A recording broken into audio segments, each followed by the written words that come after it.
Hola, muchas gracias. Estamos como un poco dispersos. Voy a intentar como explicarlo en ambas pantallas. Igual vamos a ir paso a paso para si tienen algunas dudas al final también podemos resolverlas, ¿va? Bueno, como lo dijo muy bien, gracias por la presentación. Yo soy Mayela, vengo de Fundación Vidematch. No sé si alguno ya conozca la Fundación Vidematch o han escuchado hablar de ella, ¿no? No. Ok. Pues igual si tienen dudas al final las resolvemos, ¿sale? Mi charla habla sobre terapia celular, en particular enfocada a lo que es el trasplante de células madre hematopoyéticas. ¿Va? Vamos a ir paso a paso desmenuzando el tema. Y empezamos con un poquito sobre el programa, de qué les voy a hablar. Primero vamos a hacer un repaso general de lo que son las células madre. No sé si todos sean médicos, si sean profesionales de la salud, pero es la intención pues, de que entiendan qué son las células madre y por qué actualmente es una de las líneas de investigación médica más explotadas a nivel mundial. También queremos compartir acerca de lo que es la terapia celular, cómo se han llevado a cabo las investigaciones. Ahora sí, entrar de lleno a lo que es la terapia de trasplante de células madre hematopoyéticas. Y un poquito sobre pacientes y ya entramos de lleno con lo que es Vidematch, lo que es la Fundación Vidematch, que es quién soy yo y qué hacemos, ¿vale? Primero hay que hacer un repaso general de nuestras clases de biología de la prepa, de la universidad y de nuestras clases de hematología, ¿va? No sé si estudiaron eso, pero los platico rápidamente. Para entender qué son las células madre. Vámonos primero en el láser. ¿Sí hay láser? Creo que no alcanza a llegar. Pero bueno, en la parte derecha superior tenemos lo que es las primeras etapas de desarrollo embrionario. En las primeras etapas de desarrollo embrionario, después de que ocurre la fecundación, que es los gametos, la unión de los gametos femenino y masculino, se forma el cigoto después de la fecundación, va evolucionando el cigoto y empieza lo que es la segmentación para iniciar lo que es la blastogénesis. Cuando iniciamos la blastogénesis es la formación de blastómeros. En los blastómeros, si se fijan ahora en lo que son la imagen del medio, tenemos todo lo que son la jerarquización o el desarrollo de las células madre. Primero tenemos lo que son los blastómeros. Los blastómeros son células totipotentes.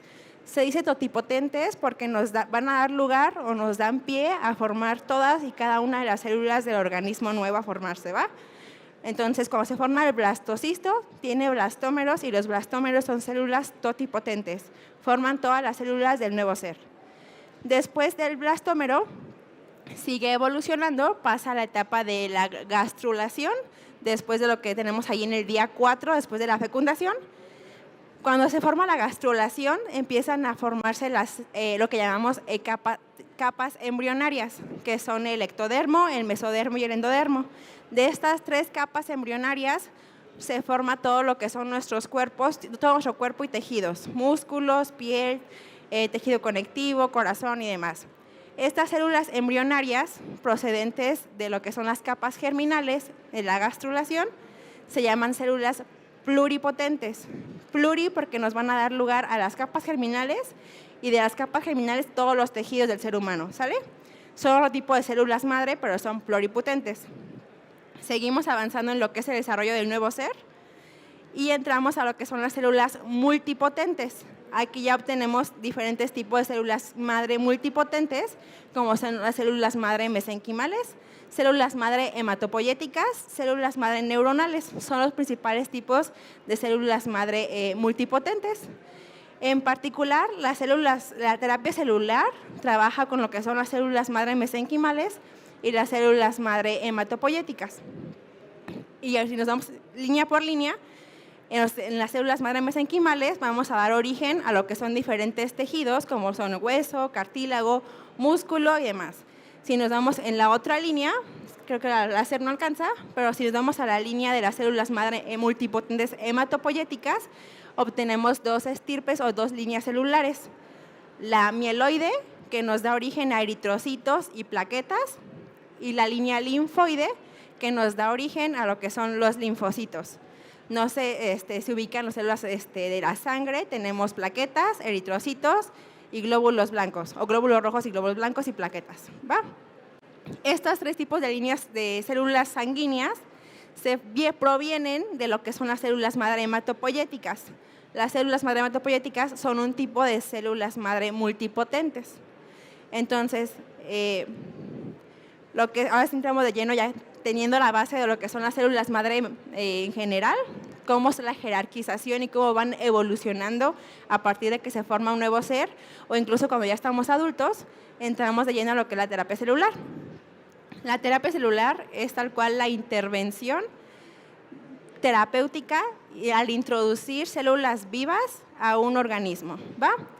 La terapia celular se aprovecha de ciertas características que tienen las células madre, como que son autorrenovables, son capaces de autorregenerarse ellas solas o de duplicarse ellas solas, de diferenciarse, es decir, que de ser una célula madre yo me quiero diferenciar a ser eritrocito, yo me quiero diferenciar a ser glóbulo blanco, o me quiero diferenciar a ser un músculo, un hepatocito y demás, ¿no? Esa característica se llama diferenciación. Todas las células madre tienen la capacidad de diferenciarse.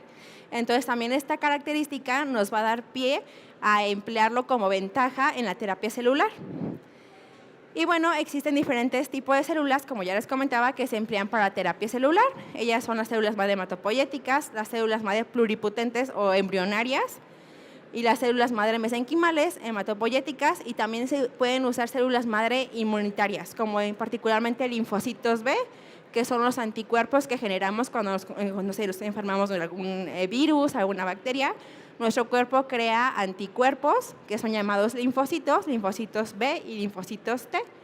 Y también este tipo de linfocitos muchas veces son empleados como terapia celular. Y bueno, ya si nos vamos ya a lo que es la actualidad, la terapia celular incluso puede combinarse con terapia génica, con modificaciones o manipulaciones a las células madre para hacer más eficiente la terapia celular.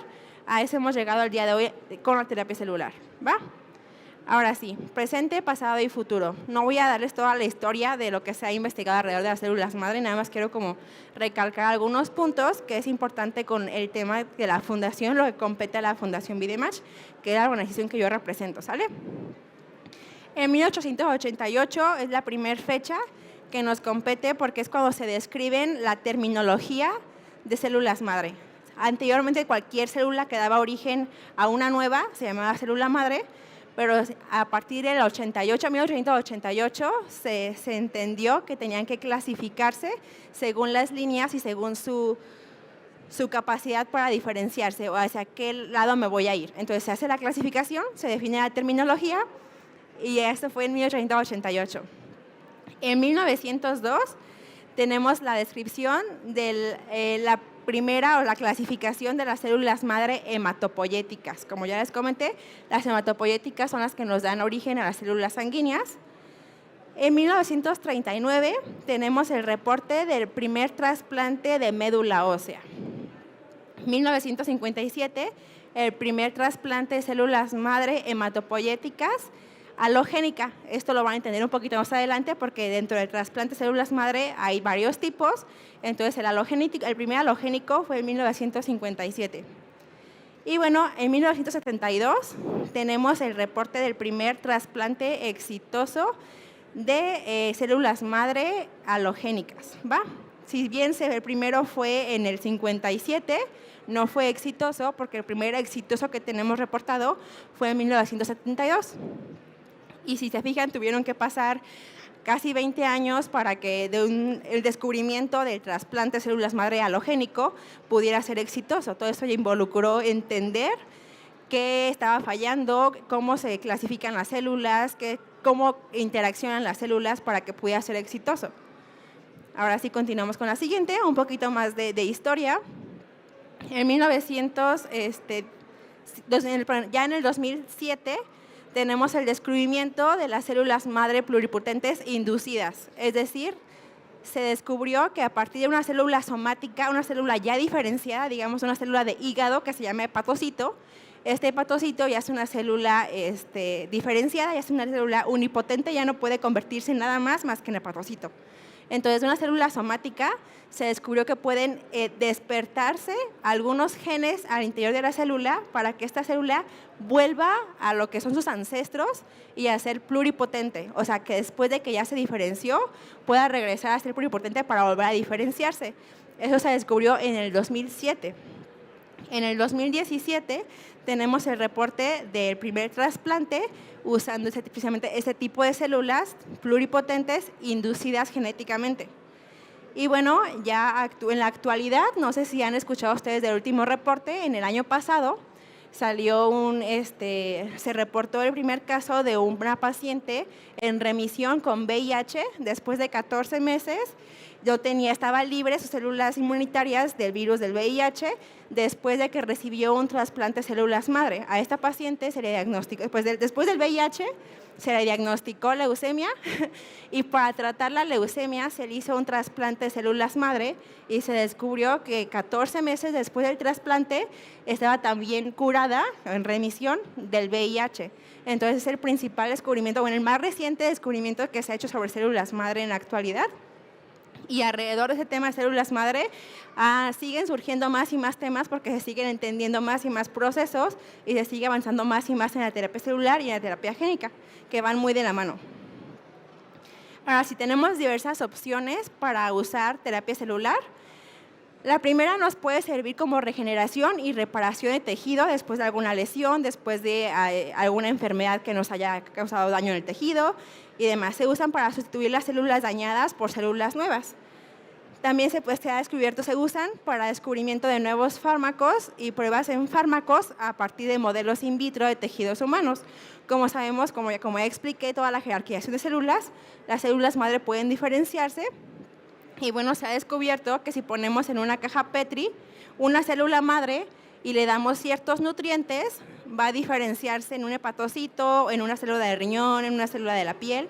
Entonces, con esas cajitas in vitro pueden formar modelo de tejido humano para estudiar diferentes comportamientos, diferentes fármacos o diferentes desarrollos de enfermedades también. Lo que les comentaba de terapia génica, que va muy, muy de la mano con la terapia celular. Por ejemplo, en el caso de la chica con VIH, a ella sí le hicieron un trasplante de células madre hematopoyéticas, pero a la par le hicieron un trasplante o le inducieron dosis de células madre mesenquimales modificadas genéticamente. A este tipo de células que le inducieron genéticamente, les quitaron un receptor que era, digamos, al que se adaptaba al VIH, por eso esas células eran inmunes ante el virus del VIH. Es decir, ya no podía volver a contagiarse. Y ese tipo de terapia génica siempre va muy de la mano con la terapia celular.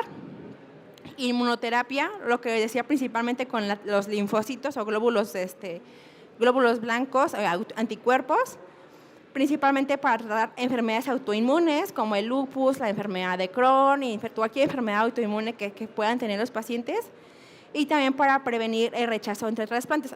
Recuerden que cuando una persona es trasplantada, el cuerpo tiene mecanismo de defensa para reconocer lo propio de lo no propio. Entonces, cuando recién está trasplantada una persona, por lo general se suprime inmunológicamente para que su sistema inmune no ataque eso que acaba de ser implantado. Y por último, otra opción de terapia celular es ahora sí lo que nos compete, que es el trasplante de células madre hematopoyéticas, con lo que trabajamos día a día en Fundación Videmach. Y bueno, el trasplante de células madre hematopoyéticas puede tratar hasta 75 enfermedades sanguíneas diferentes. Algunos tipos de cáncer, como son todos los tipos de leucemia, algunos otros desórdenes en la sangre o fallos medulares, como por ejemplo las amiloides, síndromes miorodisplásicos, algunos trastornos autoinmunes también, como lo que decía el caso del lupus, y algunos desórdenes metabólicos, como puede ser incluso la fibrosis hepática, también algunos otros ya más inflamatorios, pero en total pueden ser 75 enfermedades sanguíneas, principalmente la leucemia, que es la que más se diagnostica en México. No sé si ustedes sabían, pero la leucemia es la principal causa de muerte en niños por enfermedad de entre 5 y 14 años de edad. La leucemia se diagnostica aproximadamente 5,000 y 6,000 casos cada año. Entonces, la leucemia es la principal enfermedad que se trata debido a que es la principal enfermedad que se diagnostica. Y bueno, en la imagen yo aquí les pongo una representación gráfica de lo que es una médula ósea normal, con lo que predomina son células, glóbulos rojos y glóbulos blancos. Y ya del otro lado, del lado izquierdo, tenemos lo que es una representación gráfica de lo que es un fallo medular o cuando se tiene un problema sanguíneo, que las células sanguíneas son mínimas, muy poquitos eritrocitos, muy poquitos glóbulos blancos, y lo que predomina son los adipocitos, las células de la grasa. Entonces, cuando hay un fallo medular o una enfermedad sanguínea, las células sanguíneas la médula ósea deja de producir células sanguíneas y las otras células, como en este caso la grasa, empiezan a ocupar el lugar de las células sanguíneas. Por eso el problema de que se hace una biometría hemática o un conteo celular, los eritrocitos salen muy bajos o hay pancitopenias y demás, ¿no? Porque las células, la médula ósea deja de producir células sanguíneas y las otras células empiezan a ocupar el lugar de las células sanguíneas. Ahora sí, vamos otra vez ya de lleno a lo que es el trasplante de células madre hematopoyéticas. Primero, lo que les comentaba al inicio. Hay diferentes tipos. En particular, hay 3 tipos diferentes que se catalogan según su origen. El primero es el trasplante autólogo. Ese tipo de trasplante es cuando a mí mismo me sacan mis propias células y luego me las reintroducen. Eso se llama autólogo. También está el alogénico, que es cuando a una persona, aparte de mí, o sea, externa, se llama donador o donante, les van a sacar sus células madre y me las van a introducir a mí. Ese es un tipo de donación alogénica. Y la sinérgica es muchísimo menos común, porque la sinérgica es cuando se ocurre entre gemelos idénticos. En este tipo de donaciones, pues un gemelo idéntico tiene exactamente la misma código genético que su gemelo, entonces no hay ningún tema de que vaya a rechazarlo, de que sea la compatibilidad y demás. Como son exactamente lo mismo genéticamente, no hay ningún rechazo, es como si fuera autólogo, pero son 2 personas diferentes, por eso se le llama sinérgico. Entonces, para poder llevar a cabo un trasplante de células madre, lo primero que ocupamos es un match genético, es decir, que sean compatibles genéticamente donador y paciente. Y no es tan sencillo como el tema de la compatibilidad en grupos sanguíneos. No sé, cuando van a donar sangre, te preguntan, ¿qué tipo de sangre eres? No, pues soy O negativo, O positivo. Únicamente hay unos cuantos grupos sanguíneos. Y en el tema del trasplante de células madre, lo que ocupamos es una compatibilidad genética en cuanto a un marcador celular. Este marcador celular se llama HLA, por las siglas de antígeno leucocitario humano. Todas las células sanguíneas, en general todas las células del cuerpo, expresan marcadores o proteínas en su membrana, como ahí está en la imagen de las células. Al exterior de la célula tienen diferentes, digamos, marcadores o etiquetas que tu propio cuerpo reconoce como si son tuyas o no son tuyas. Entonces, tu cuerpo va a ver la etiqueta y dice, sí es de Mayela. O ve una etiqueta y dice, no, esta no es de Mayela. Así es como el cuerpo identifica lo que es propio de lo que no es propio, por sus etiquetas celulares o sus marcadores celulares. Entonces, por eso es necesario que las células, que los donadores, donador-paciente, sean compatibles en cuanto a estas etiquetas, para que el sistema inmune del paciente lo vea como que es una etiqueta propia y no lo rechace o no cause pues, sin problemas más graves. Entonces, primero ocupamos un match genético entre el donador y el paciente con etiquetas de HLA. Hay hasta 8 etiquetas diferentes de HLA y un donador y un paciente tienen que ser al menos 7 de 8 idénticas para que el paciente no rechace el trasplante que le acaban de injertar. Y bueno, en cuanto al trasplante, como ya los métodos del trasplante, tenemos 2. Actualmente el más empleado es la donación o el trasplante de células madre periféricas, de células madre de sangre periférica, es decir, la sangre que está circulando en nuestra sangre. Normalmente esta sangre no está llena de células madre, por lo que cuando se va a recurrir a ese tipo de trasplante, el primer paso sería inducir la producción de células madre, o sea, la migración de las células madre del donador de su médula ósea, que es de donde se encuentran, hacia la sangre periférica. Entonces, al donador se le da tratamiento, digamos, con vitaminas, que se llaman factores de crecimiento, para que sus células madre migren de su médula ósea a la sangre periférica. Ahora sí, cuando ya tenemos en circulación células madre, podemos a través de un método que se llama aféresis recolectar las células madre hematopoyéticas que ya se encuentran en circulación. Y bueno, los pasos tal cual para la donación es preparamos al donador, como decía, con factores de crecimiento, se hace la recolección de las células por aféresis, la aféresis, no sé si conozcan el término de aféresis, pero es normalmente como se donan plaquetas, nos canalizan a una máquina, la máquina va a sacarnos sangre, centrifuga o separa las células madre o plaquetas o lo que nos interesa y le regresa lo demás de su sangre al donador. No ocupamos eritrocitos, no ocupamos plasma, no ocupamos plaquetas, solamente ocupamos células madre. Entonces es lo que la máquina separa y nos regresa lo demás. Este se llama aféresis y bueno, ya después de que tenemos nuestra bolsita con células madre, como se muestra ahí en la imagen, pues ahora sí se pueden introducir mediante una transfusión por un catéter central a nuestro paciente. Y bueno, en el tema del donador es digamos, muy amigable, nada más es tomar vitaminas, por así decirlo, pero para preparar al paciente implica muchísimo más que eso. Para que el paciente no rechace ese trasplante que acaba de recibir, lo primero que tienen que hacer es matar todas las células que no le sirven, porque pues si hay un fallo medular, si hay una enfermedad sanguínea, es porque sus células madre no sirven, están enfermas. Y lo que tienen que hacer es matar todas sus células madre para que pueda recibir las sanas. Para ello, a los pacientes los someten a quimioterapias de alta dosis y a radioterapias de altas dosis para matar toda su médula ósea o matar todas las células madre que están enfermas y digamos que dejarlo como un cartucho en blanco para cuando lleguen las células madre sanas, ahora sí estas puedan implantarse y puedan proliferar de manera sana. Y también que no haya riesgo de que el sistema inmune empiece a rechazar a las células sanas. Es por eso que tienen que preparar al paciente de esta manera, dejándolo como un cartucho en blanco para que cuando reciba las sanas sea mayor la probabilidad de éxito, ¿sale? Así es como funciona el trasplante. Hay otro método de donación o de recolección de las células madre que es por médula ósea.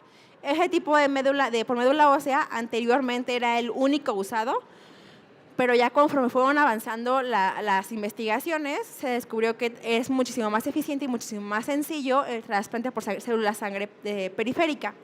Y bueno, el trasplante por médula ósea, esa es una pequeña punción en nuestro huesito pélvico de la cadera, es una pequeña punción con una aguja especial y aspirado médula ósea.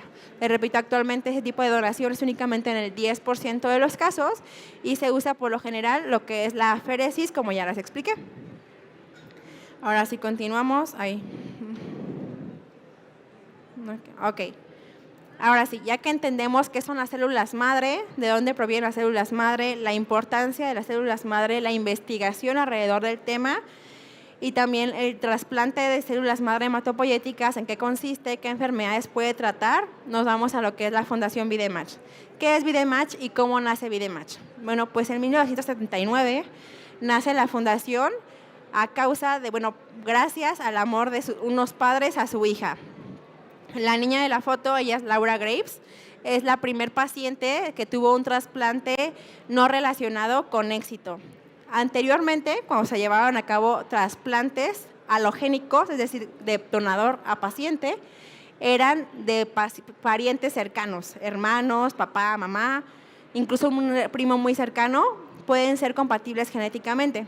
Sin embargo, Laura Graves fue diagnosticada con leucemia, nada más tenía a sus papás, y ni su papá ni su mamá eran compatibles genéticamente. Entonces, lo que hicieron los papás de Laura fue buscar un donador no relacionado, es decir, que no fuera de su familia, un completo extraño, que fuera compatible genéticamente con Laura para que pudiera llevarse a cabo la donación. Los papás encuentran el donador no relacionado, son compatibles, se hace el trasplante y tiene éxito. Entonces aquí los papás de Laura, que son Sherry y Robert Graves, entienden que pueden salvar a más personas con ese tipo de donación no relacionada, además de su hija. Entonces, así nace VideMatch, con la finalidad de encontrar o de reunir, de conectar donadores no relacionados que quieran donar altruistamente células madre a un paciente que no conocen, que requiere un trasplante y que no encontró compatibilidad en su familia. ¿Va? Somos una organización sin fines de lucro que busca ayudar a pacientes con enfermedades en la sangre y, como les decía, conectándolos con su donador compatible para que le donen células madre para salvar su vida. Actualmente contamos con el registro de donadores células madre más diverso del mundo. Tenemos, bueno, la fundación como tal tiene presencia en Estados Unidos, México y Puerto Rico, pero tiene convenios con diferentes gobiernos como Inglaterra, Alemania, Brasil, Israel. A lo que esos gobiernos tienen ya de por sí su registro de donadores, nos da acceso a sus donadores para que también pacientes de VideMatch puedan usar compatibilidad con donadores de sus países. Y bueno, en cuanto a la parte médica, lideramos investigaciones médicas sobre tratamientos, que todo lo que tiene que ver con células madre y todo lo que se puede tratar con terapia celular, células madre hematopoyéticas y demás, ¿va? Ahora sí, nuestra importancia como mexicanos de participar en esta causa. No sé si ustedes tengan, bueno, quiero preguntarles, ¿alguno de aquí tiene algún conocido, algún familiar que tenga algún tipo de enfermedad en la sangre, que haya sido diagnosticado con leucemia? ¿Alguno de aquí ya ha sido diagnosticado o no sé si alguien de aquí tiene familiares, parientes? ¿No? Pues somos muy afortunados, creo yo, porque no conocemos a nadie. Pero igual la importancia de esta plática es que conozcan la problemática y ahora sí que ayudar a formar parte de la solución. ¿Cuál es la importancia de que como mexicanos participemos en esta causa? Bueno, primero, lo que les decía. Anteriormente solo se llevaban a cabo trasplantes de pariente a paciente, un pariente cercano con su paciente. Pero desafortunadamente se descubrió que estos pacientes, un paciente que requiere un trasplante, únicamente el 30% de ellos encuentra compatibilidad con algún familiar. El 70% restante tiene que buscar, como en este caso Fundación VideMatch, una base de datos con la que pueda buscar una compatibilidad con algún extraño que no sea de su familia, y ya cuando se logra la compatibilidad por llevar a cabo el trasplante. Ustedes dirían, bueno, pues es un tema genético, es más probable que lo encuentren en su familia. Pues la verdad es que desgraciadamente no es así, la genética es muy impresionante y nada más el 30% de estos pacientes logra encontrar compatibilidad dentro de su familia. Es por eso que la importancia de que nazca VideMatch o de que existen fundaciones como VideMatch para que tengan posibles donadores que no pertenezcan a su familia que le puedan salvar la vida. Y bueno, también como mexicanos somos extremadamente diversos genéticamente por el tema del mestizaje, por el tema de las culturas prehispánicas, por muchas variaciones que tenemos en nuestra genética, somos extremadamente diferentes. Esto limita también el encontrar compatibilidad con entre donador y paciente. Se han hecho estudios y se ha encontrado que un mexicano de Sonora, o sea, del norte del país, es tan diferente genéticamente de un mexicano de Yucatán, que es el mismo país, como lo es un alemán de un japonés. Así de extremos somos genéticamente diferentes los mexicanos y también esto nos limita un poco, nos obstaculiza el encontrar donadores y pacientes compatibles. Otra razón por la cual es todavía muy difícil encontrar un donador para cada paciente es que seguimos siendo todavía muy pocos mexicanos registrados en base de datos con VideMatch. Actualmente somos únicamente 126,000 mexicanos registrados como posibles donadores o como donadores disponibles, y la meta de Fundación VideMatch es llegar a 1 millón de donadores disponibles o donadores registrados para encontrar el match para cada paciente, o sea, para mejorar la esperanza de vida. Actualmente la estadística es que las personas que requieren un trasplante, únicamente el 10% puede acceder a él o tiene la fortuna de encontrar compatibilidad con algún donador. Únicamente el 10%. Ustedes piensen en 10 personas, imagínense que las 10 ocupan un trasplante y solamente pueden salvar a una. Ahí la importancia de por qué es tan importante la causa y por qué es tan importante mejorar la estadística para los pacientes. Por eso queremos llegar a 1 millón de donadores registrados para mejorar este porcentaje de que no nada más el 10, sino el 40, el 50, el 30% de los mexicanos que requieren un trasplante lo reciban. Para ello ocupamos que más mexicanos lo registremos para obtener más matches o más compatibilidad donador-paciente, ¿va? Entonces, pues es la invitación que VideMatch les hace a la audiencia, a cada uno de los lugares donde nos abren las puertas para compartir el mensaje, para compartir la causa, es que si ustedes tienen la posibilidad, se registren como donadores disponibles o donadores potenciales para estos pacientes. Y bueno, nada más es llenar un registro súper rápido. De hecho, aquí enfrente luego tenemos un stand de VideMatch. Ahí hay compañeros nuestros registrando. Entonces, ustedes tienen la intención, pueden acudir al stand. Ahí tenemos registros, van, llenan su registro. Nada más ocupan de tener algunos requisitos, como tener entre 18 y 40 años de edad. Estarse comprometidos a que si ustedes hacen match en un futuro, lleven a cabo la donación. La donación no es inmediata. El registro nada más es para ver si encontramos nuestro match. Les comparto mi experiencia. Yo llevo registrada 3 años en la Fundación VideMatch y en esos 3 años no he encontrado compatibilidad con ningún paciente, pero pues la meta es eso, justamente encontrar nuestro match para cada uno. Y pues este match actualmente es 1 de cada 220 que nos registramos. Es decir, si nos registramos 220, nada más 1 va a resultar match con un paciente. Entonces ocupamos sumar más registros para sumar más matches, ¿sale? Y bueno, esa es la parte del compromiso, de que si pasan incluso 20 años y yo logro mi match, en ese momento yo me comprometo a donar. No nos obligamos a nada, pero sí es un compromiso implícito y a largo plazo. Y bueno, cumplir con requisitos de salud que son muy generales, no tener alguna enfermedad autoinmune, crónica o degenerativa, no haber tenido cáncer, recibido quimioterapia, no tener alguna enfermedad con hepatitis B, hepatitis C o VIH y no haber sido trasplantado nunca en tu vida. Son como requisitos más generales.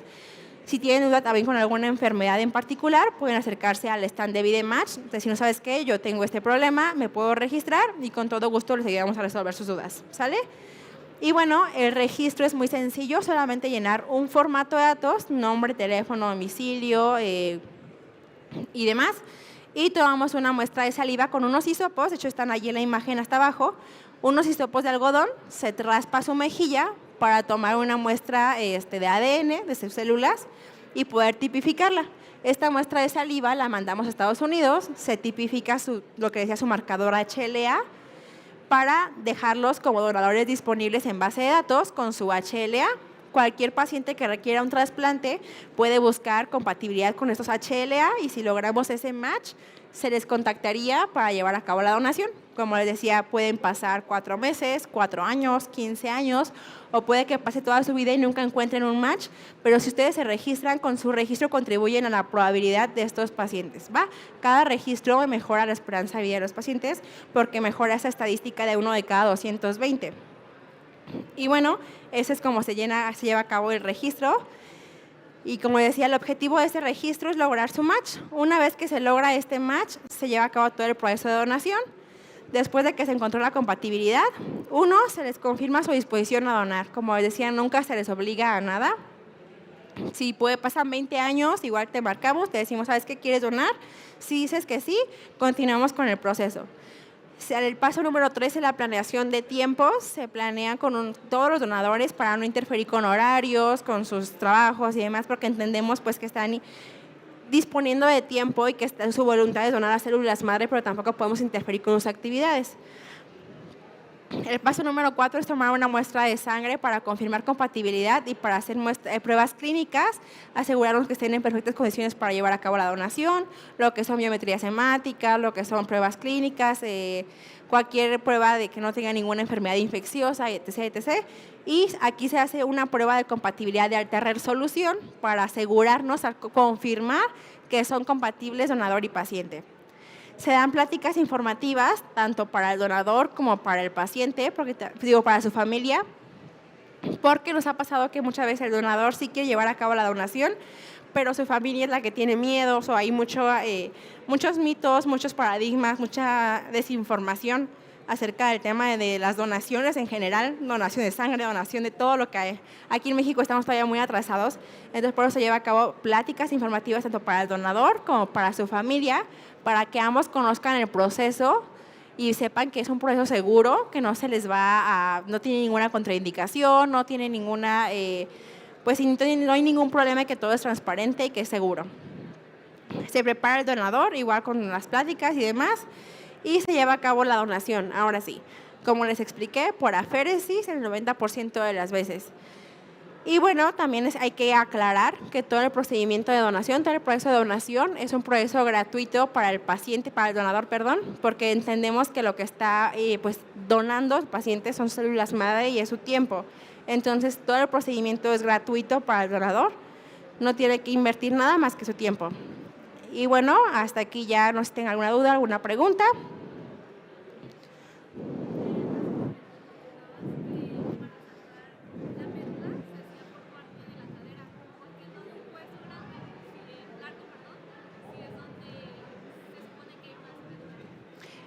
Bueno, su pregunta fue que por qué se extrae de la cadera y no de un hueso largo, ¿va?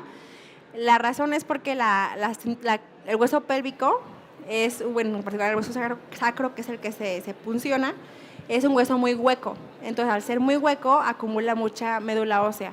Entonces, digamos, el método más eficiente de recolectar al menos un volumen adecuado para llevar a cabo el trasplante.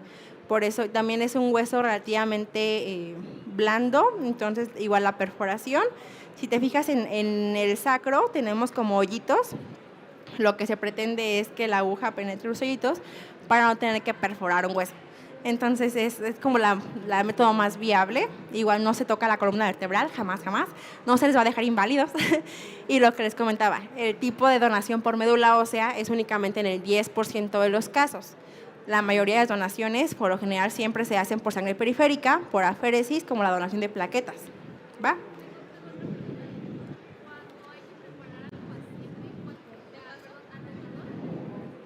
¿Cuánto tiempo tiene que pasar para preparar al donador para que pueda donar ya?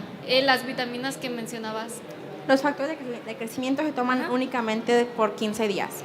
Aquí sí va a variar un poquito los tiempos, porque por lo general hay que más logística. Digamos, el donador no conoce al paciente en el momento de la donación. Muchas veces están incluso en diferentes países. Entonces hay que coordinar bien toda la logística de si se van a transportar, si van a volar, si van a viajar. Entonces, más que nada lo que puede demorar en tiempo es toda esa logística que implica la donación, más que como tal factores de crecimiento. Los factores de crecimiento únicamente se toman durante 15 días. No a ti.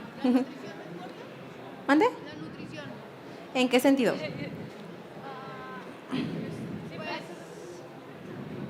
O sea, si tú estás desnutrido o tienes algún Si un obeso quiere donar, no puede. La única condición es que no tengan obesidad mórbida. Hay un límite máximo de peso, pero sí es muy exagerado. O sea, únicamente obesos mórbidos obviamente no podrían donar, pero es como la restricción.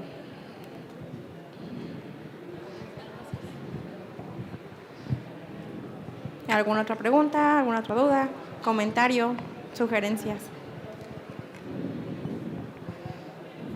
Bueno, yo hablando como médico, si tengo una paciente que tiene una enfermedad sanguínea, una discrasia, él va a recibir, va a ser este receptor, no va a ser donante. ¿Ellos tienen algún tipo de apoyo, hablando de si tienen o no recursos?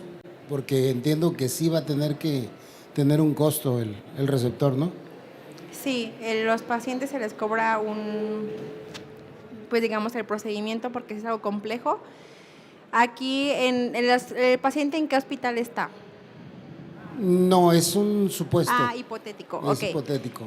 Igual no todos los pacientes son candidatos para recibir trasplantes de células madre. Como les decía, la preparación para el paciente es muy drástica. El hecho de que te sometan a quimioterapia en altas dosis y a radioterapia en altas dosis, pues sí deja bastante débil al paciente. Entonces, lo que se pide o lo que se sugiere es que la terapia celular o el trasplante de células madre hematopoyéticas sea como su último recurso. Hay que ver si el paciente no reaccionó, no tuvo respuesta positiva a quimioterapias o a radioterapias o a transfusiones, que es lo que generalmente se usa como tratamiento. Si no reaccionó a eso o ha caído en remisión, en recaída con cáncer o con la enfermedad al menos una vez, ahí sí ya es candidato para el trasplante de células madre. Ya una vez que se autorizó como candidato viable para trasplante, lo único que pide la fundación como tal VideMatch para recibirlo y brindarle el servicio es que forme parte de la red de centro de trasplante. Aquí en México, VideMatch como fundación tiene 22 centros de trasplante alrededor de toda la República. 22. Entonces, el pacientito tendría que ser, el paciente tendría que ser, estar afiliado a uno de esos 22 centros de trasplante para que pueda ser canalizado por los medios de VideMatch.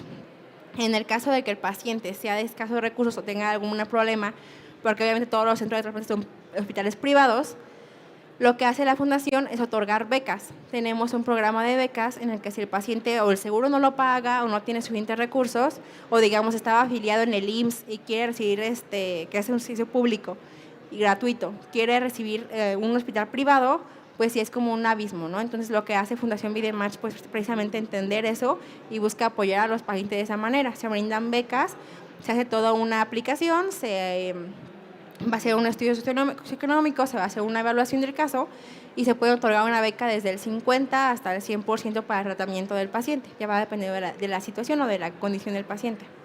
Gracias. Va, un gusto. ¿Alguien más? ¿Todo bien?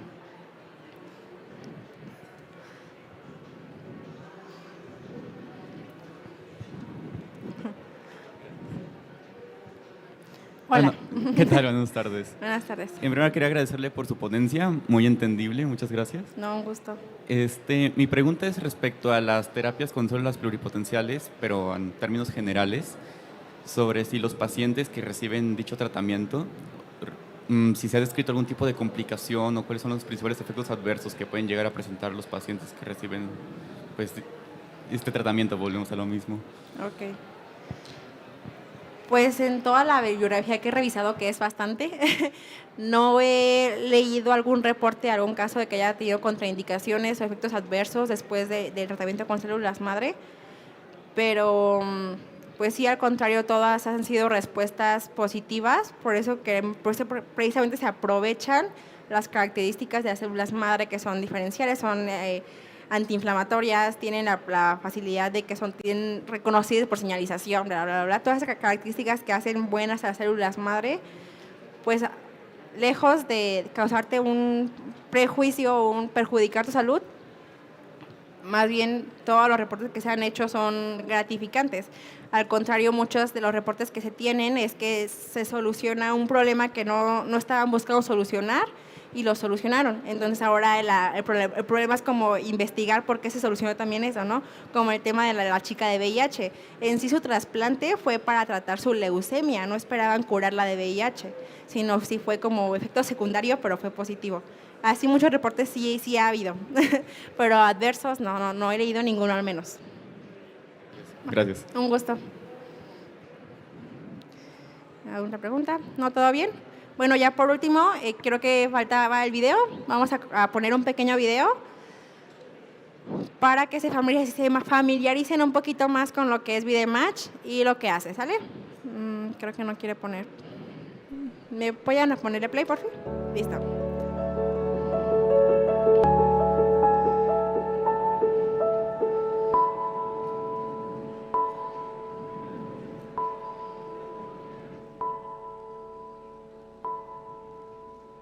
Nos enseñó mucho, me dejó a mí mucho.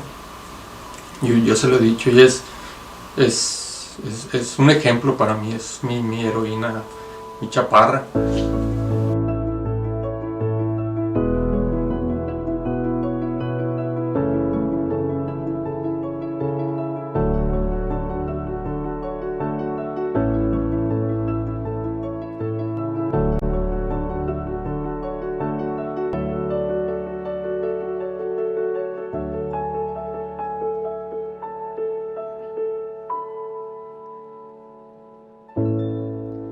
Y bueno, pues eso es todo por mi parte. Gracias por haberme invitado, gracias por haber escuchado la plática. También tenemos lo que buscamos siempre como ONG, como organización sin fines de lucro, buscamos a crear alianzas con hospitales, con personas que quieran donar, personas que quieran sumarse como voluntarios. Cualquier ayuda que ustedes puedan brindar realmente puede aportar muchísimo a la causa. Y hay pacientes como Mati es uno de los pacientes que tenemos, como muchos pacientes que tenemos en VideMatch. Entonces, cada una de la ayuda que se brinde hacia la fundación, ya sea registrándose, sea una pequeña donación, sea brindando una alianza con una empresa, un hospital, etc., todo siempre va a ser bien recibido para la causa. Y pues eso es todo por mi parte otra vez. Muchas gracias por haber asistido. Un gusto también estar aquí con ustedes. Y pues muchas gracias.